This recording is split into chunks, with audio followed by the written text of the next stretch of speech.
On today's show, the guys talk about collaborative learning spaces and the impact this has on the future of education. Exciting news from the East Initiative update and more. That's up next on EduTechGuys. EduTechGuys Radio, radio.edutechguys.com. The opinions expressed on the site and its programs are those of participants and not intended to and do not necessarily reflect the opinions of any specific educational entity, sponsor, company, state, or government agency. Hello and welcome to this episode of EduTechGuys Radio. I'm your host, David Inark. Hey, and I'm Jeff Madlock. I don't know why I said David Inark. I'm David Henderson. I mean, I am David Inark, but not usually for EduTechGuys. Anyway. Not usually for EduTechGuys. I don't know. I'm getting lost in all the multiple personalities. It's going to be a great show today. Glad you're tuning in to talk with us and listen to us, and you're not actually talking with us. But if you want to talk with us, head out to Twitter, twitter.com/EduTechGuys, just hashtag ETGChat. And you can reach out to us, and we'll discuss it on the show. If not this show, the next show. If not the next show, probably never. But either way, it'll make you feel better about filling out that hashtag. No, we will get back in touch with you. You can also go to the website, www.edutechguys.com. Drop down to the bottom and fill out a nice little commentary there. Let us know what you think of the show. And as usual, just go to Google, type in EduTechGuys, and you will find us out there in the social media realm. That's right. Wandering around aimlessly. Thanks to crossbranding.com and GoPro for promotional consideration on EduTechGuys Radio. Crossbranding.com is creating a universal learning community by sharing the best and most effective teaching methods and lessons through video and other technology. That's right. Crossbranding.com features several free GoPro lessons, including Fetch, where students capture video of a pet and use the footage to create an adventurous short video from their pet's perspective. I hope you enjoyed that. Great sound effect. Good job, Fido. Pick your bones up at the door. Yeah, we've hired a new dog in the set. He does a lot of our... There's a name for that. I can't remember what that's called. When you hire a dog? Yes, when you hire a dog. No, when you're the professional sound effects maker for a movie. Is that a gaffer? Is that a gaffer? I didn't think that was a gaffer. I thought it was... Key grip. Best boy. You know what a gaffer does, don't you? Yeah. Yeah, I thought that was a gaffer. I don't remember what the sound guy is called. That's going to bug me now. I hope you're happy. Yep. Well, you can Google it. And when you're done Googling that, you can Google EduTechGuys and let us know. I don't know if maybe it doesn't have a name. It does. There is a name. There is a name other than like sound engineer. There's a term for the person who creates sound. And I can't remember what it's called. But anyway, it's all good. Anyway. I don't think that I'm not Googling it correctly. So on today's show, how to Google correctly when looking up sound effect guy names. That actually could be a show. That would be an interesting show, actually. We just like Google random stuff. Actually, what we should do on the show, that's what we should do. We should go to one of the sites that like do that kind of thing. Like there's a thing called Google Feud where it's like Family Feud, but it's the stuff people Google and you try to guess the top answers. That's actually a thing. I know. Is it really? Yes. And then there's another one. It's called Would You Rather, and they ask you like, would you rather do this or do this? Yeah, would you rather have your fingers cut off or your toes cut off? We used to play that game in basketball band in college. That's how you pass the time between Frankenstein and the Hay song. Hey. Anyway, hey, on today's show, we hope your drive time's going well out there this morning. It's the Joe Bob and Billy Show. Today on today's show, let's get Billy, into just for the record. I've got a Joe Bob face. On today's show, let's jump into the EdTech of all the good stuff. We've seen this out there, and you have too. This is a great new topic that's making its way around the EdTech scene in education. Making its way in the world today. It's collaborative learning spaces. Yeah. And so, and really, collaborative learning spaces, that can actually cover two different aspects. We've got the physical collaborative learning space, that is what's happening inside the four walls of the classroom itself. And then we also have the virtual collaborative learning space, that is the learning space happening outside of those walls with the students who are inside those walls. So we're going to kind of talk about both of those. Well, there's a third, a collaborative learning space in between my two ears. In between your ears. Yeah, but that's true. You know, and I have to say, it's interesting that we had mentioned this on the last show with Dr. Monica Burns. Yeah. We talked a little bit about collaborative learning spaces, and it's funny. We've seen startups over the past decade, and we talk about their ping pong tables and their climbing walls and their beanbag sitting rooms and their sleep pods and that kind of stuff. But that does create a really interesting collaborative workspace, Sure. learning space, if you want to call it. And we've just now caught on that, hey, maybe that'll work for us. But you got to admit, your elementary school career, each room was the same room. It just had different stuff stuck up on it. I mean, pretty much you and I, we're children of the 70s. So we were in grade school during the late 70s. Yeah. Most of the classrooms we went in never had fancy plastic desks. They had the old wooden desks, the metal desks, Oh, yeah. They all looked the same. What I'm getting at is everything was in rows. Everybody usually worked the same way. Exactly. This is the way it all looks. Yes. We've been doing that now for 4 decades. Right. And some people, and some people are still doing to it. Oh, right. You can get those in rows and right. Yeah, that's right. We need all the classrooms to look like Excel spreadsheets. If I let those little jokers collaborate, they're going to be stabbing each other next. It's going to get out of control. You got to keep them in their seats, working on worksheets, seats and worksheets. Seats and worksheets. Seats and sheets. There you go. I was trying to say that, and my brain wasn't working. But I can see that now. We're in a different age, and we all know how feng shui works and how it makes us feel. But it's true. You have your work area that you like to decorate and get it to work where you're working, and we have the way we like to collaborate when we set up. This is the way we like to do our things. So. I get the physical part of it now. And so many companies are out there helping design that. And so many schools now are at that point around the country, even the older ones, where they're remodeling and they're rebuilding. So now it's the opportunity to look at this and go, oh, okay, do we need a STEM section? Do we need a makerspace section? Do the kids have to sit in a desk? Right. Well, and especially with today's technology integration, if they're doing it right, and it might not even have to be it might not have to include technology in the way we think of, when you think of technology, immediately, I'm sure in your head you pop in Chromebooks and iPads and all that. But, technology, there are all kinds of things that qualify as technology. Yeah. But looking at these collaborative learning spaces, you have the essentially these different almost like centers of learning within that center of learning. Right. And I think that's, I don't know, I really think that's a part of and important to helping the students learn in different ways other than the rows and columns that we grew up with and that a lot of people still do. And that's not to say that there aren't that there's not a place for that. I truly believe there are circumstances where, whether you like it or not, there are circumstances where you have the sage on the stage, and people are in rows and columns, and that's how the learning has to go. Frankly, and I hope we get a lot of feedback on this. But by the same token, there are plenty of learning opportunities and plenty of situations where that does not have to be the case. Where you can have this small group interaction happening in these collaborative learning spaces where they work together to solve whatever the common problem is or reach a common goal. And now where we're at with technology usage puts us into the area that this makes more sense of changing the collaborative learning areas physically, because just like we've talked with several people, some schools do not have one-to-one. Right. So if you've got one Chromebook that you need to share, well, desks are just out of the question. Mm-hmm. Don't work. Right. Now, beanbags circled around it are at a work table with rolling chairs, so those chairs can roll back to separate tables and then roll to a circular table. And there's the thing that's coming into play is the design of the tables. That's one of the biggest things for David and I.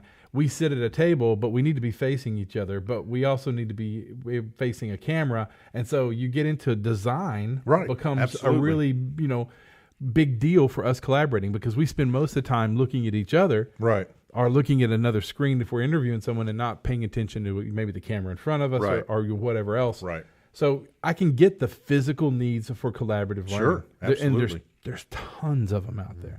I mean, we're at the point now, the chalkboard is dead. The digital screen wins. I look around this lab we're in right now, and there's no whiteboards, there's no chalkboards, there's just LED projection screens. Yeah. And not even big ones because you don't need them. Because now with Chromebooks and iPads, Nearpod is a prime example. You know, we're working through a presentation in Nearpod, and as I move it in my teacher version, it changes on all the kids' screens at the same time. Right. No longer do I have to strain my eyes to look at that. I can actually see it right there in front of me. And that's all about the collaborative physical learning opportunities that exist for our kids. Well, right. And then even, and so when you're not in that particular situation where you're the one guiding where those students are going and the students are working on the projects themselves, well, they can easily cast whatever device they have up to whatever the visual presentation device you have, right? Whether it's a LCD screen or if you have a projector or whatever it is, you've got that. And, so the students don't have to, they don't have to physically come to the front of the classroom and hold up their tablet and go, hey, look, this is what I did. No, you can cast this up to the TV screen and boop, there you go. There you go. And we all can see it. Yep. It's awesome. And I think of certain applications. We've got a math specialist here at the Education Service Agency, and she has an iPad Pro and she's got her MacBook Pro, and she uses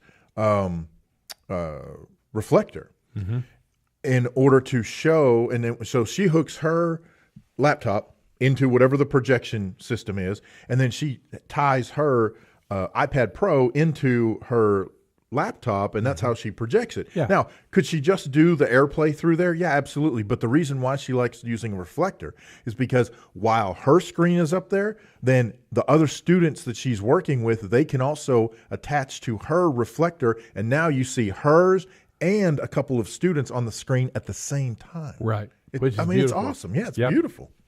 And that brings us into, so we've talked about the physical collaboration, but you've kind of got us into the virtual collaboration. Yeah, one of the things that we were talking with Dr. Burns, and I said, I'm part of this Google Plus group, and I can't remember, I can never remember the name. You'd think I would, but it's basically something along the lines of collaborative classrooms. And that whole group is all about connecting their classrooms with other classrooms across the country, across the globe. I mean, it's amazing how many of these students in the grades range K-12. I mean, you see posts from everybody, K-12. Sure. And they're asking for, hey, we're looking for a classroom in South Africa. We're looking for a classroom in Brazil. We're looking for a classroom in Paris, or the other way around. A lot of the posts are actually foreign countries wanting to connect with American classrooms. Yeah, exactly. And you talk about that, but even closer to home, David and I just did a workshop at the TCCA conference on the writers' workshop, and that's collaborating as writers inside a Google Doc, and that doesn't just have to happen in a classroom. Although it's awesome, the fact that students on individual machines are all working instead of writing it on the board or putting it on a notepad, on a large notepad or anything like that, or someone keeping notes. It's a collaborative document working right there together with everyone's input and everyone's concerns right there, which doesn't have to stay just in the classroom. You could be collaborating with kids from northern France, sure, working on in a writer's workshop. Yeah. And that's a really cool piece. The really interesting piece about that is that with free Google, you open up a Google Hangout, you're seeing each other, you see that class, they see your class, and you're working on the collaborative document at the same time. Right. So you've got audio and visual and written word. Yeah. Holy smokes, that's pretty cool. Yeah. Well, and then on top of that, you can pull up the old chat window. And so while you're working on the document and you've got video, audio collaboration, there's also the instant chat that can be used for kind of a written record of some of the things that you're talking about and discussing. Well, and all the side conversations that are happening with the other students in the room or in the group. Yeah.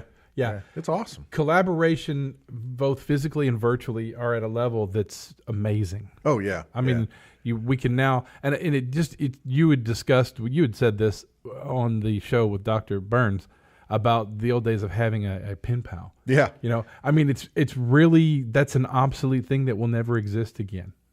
Well, what's funny about that though? Well, no, some people still do write. Well, they do it, but what's funny is now it's, and I'm sure there are some people who still write pen pals, but you know how many digital pen pals there are? Oh, well, sure, it's amazing. But that's instantaneous now. But right, that's true too. So see, now it's called Snapchat. Well, right. That's a good point. It's Instagram You're and it's FaceTime. It's not like the old days where we all wrote a letter and then send it, and then you had to wait because they had to get it, and then they had to write, and then they had to send back. So you exchanged like 3 months through the whole semester. Exactly. So I wonder what the benefits that we're missing from that anticipation of waiting. Oh, I don't know.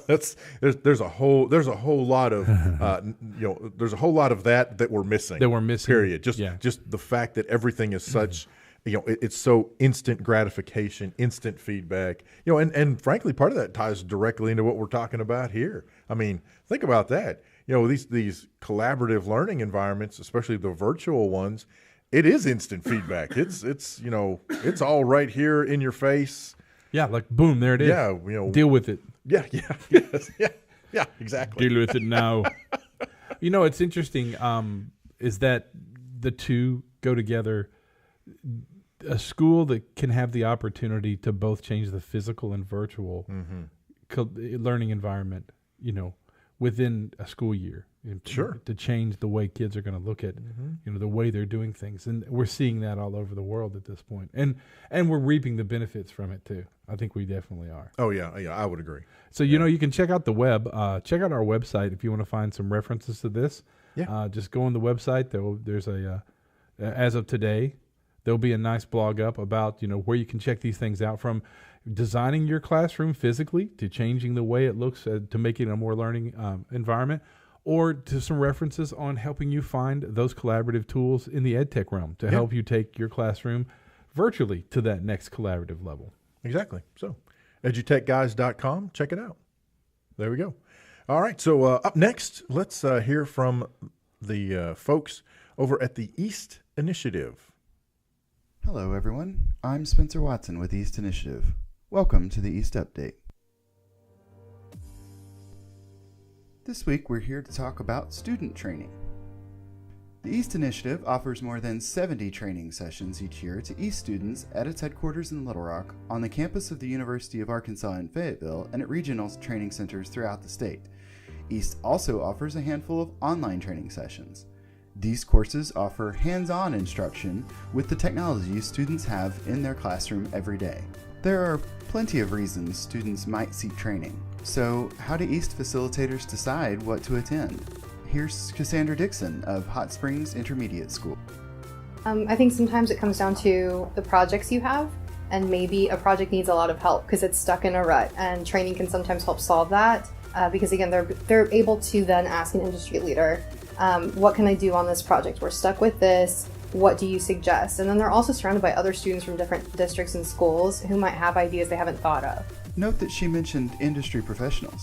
East hires professionals in the field to talk about technology. Here's Bob Oken, a professional photographer of more than 20 years, talking about the value of his training. So if I tell my students and the facilitators that I will teach and train, that if I had me as an instructor to make it simple, my learning curve would have been cut in half, if not more. So that's when the experience for me to sit from the beginning and figure it out on my own and how I could understand it. And that's the great thing that East has to offer. It allows the facilitator and the students to figure it out on themselves to move it forward and grow in it. And that's just fantastic.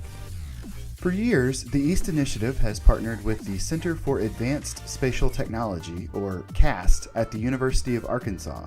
Here's CAST's Malcolm Williamson on the rare opportunity they bring to their training sessions, which focus on incorporating geolocation data into student projects. You're going to be an upperclassman or a graduate student in college before you really start taking classes in this, and only if that's going to be your major area of interest.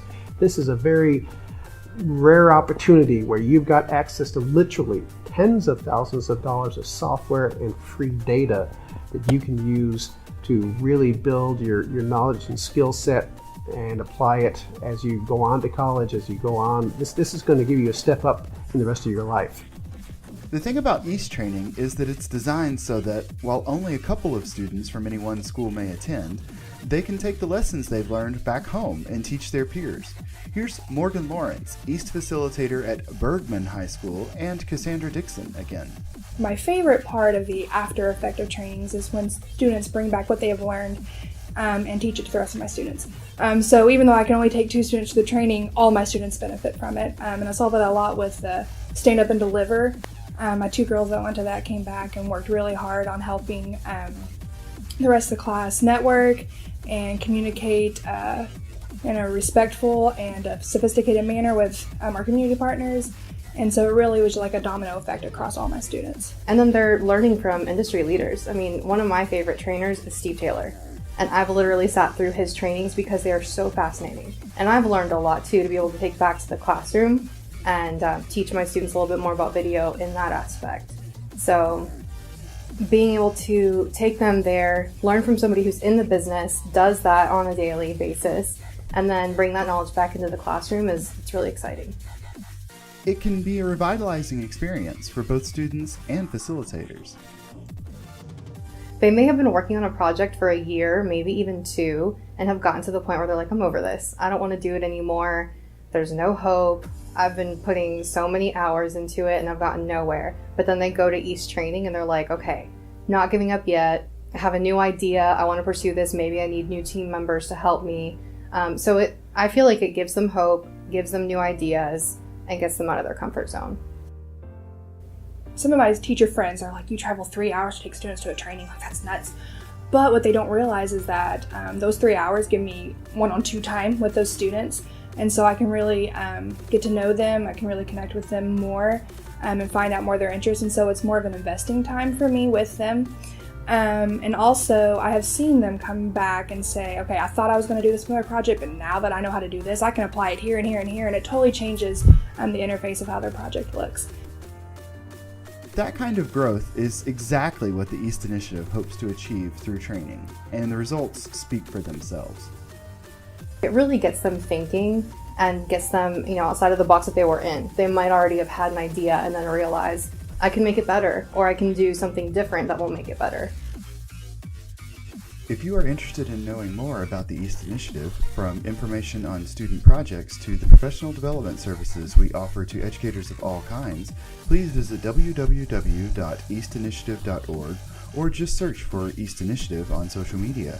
If you are interested in finding out how to get an East classroom for a school near you, please contact eastinfo@eaststaff.org. That's EASTINFO at EASTSTAFF.org. Special thanks to Cassandra Dixon, Morgan Lawrence, Bob Oken, and Malcolm Williamson. The music you've been hearing is called Firecracker by Jared Green of Mountain Home High School. Again, I'm Spencer Watson, and that's the East Update. Hey, welcome back to the EduTech Guys. I want to thank Spencer Watson and the crew for making the East Initiative update for us each week. Always great to hear from them. If you want to check them out, just go to Google, type in East Initiative, and you'll find their website pretty easily. Really great stuff going on there. Yeah, man. Cool really stuff. Cool. We appreciate them doing that. And hopefully we've got some other folks who are going to be supplying some other update type information from around the state. So you'll be hearing that as well. Whole new show. It's a whole new show. And don't forget that we also have featured artists on various podcasts. Yeah. So if you are an independent music artist and you'd like us to feature your music, reach out to us at EduTechGuys on Twitter or go to edutechguys.com and fill out the form, and we'll get in touch with you about putting your music on our show. Pretty quick. And if you'd like to see us live, well, we've got a few dates coming up here pretty soon. The first one is... Hey, we're going to be at AESA in San Antonio, and that's going to be November 30th through December 2nd. And then we will be in Orlando at FETSI, January 23rd through the 26th. And then there's always a chance that we'll be at places in between there, and we will tweet all of that out, share that with you guys so you know where to find us and when we'll be broadcasting live. Just check the website, www.edutechguys.com. Awesome. You know what time it is? Hey, is it that time? It is that time. It's time for The Google Tip of the Week. You're getting better at that. I And by the don't way, know about David's that. Christmas album will be on sale right after Thanksgiving. I'm dreaming. Then again, this week on the Google Tip of the Week, Google did a really cool thing. They dropped out some stuff where they've added a whole bunch of cool add-ons to their inbox. So now you can do more inside your inbox with Google add-ons, Gmail add-ons built for workflows.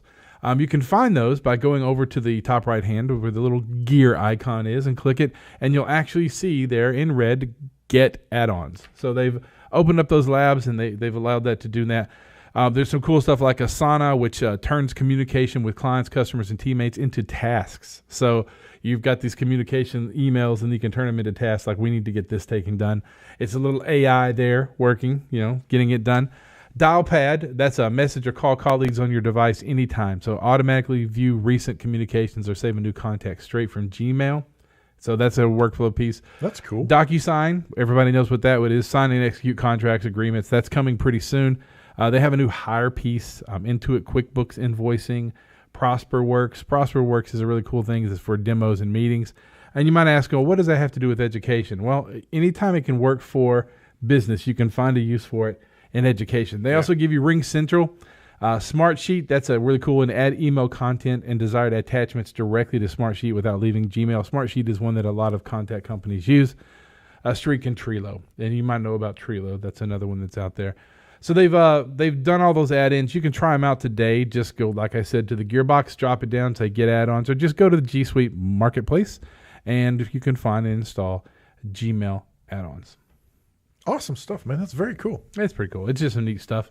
Those of you out there that are educational entrepreneurs might find some of that handy Yeah, to use out there to keep track of your workshops you're doing or any podcasts you're making or speaking on or any of that good stuff. Yeah, very cool, man. Cool. Well, hey, I think it's been a pretty good show, hasn't it? I think so. That's all that matters. And that's all that matters.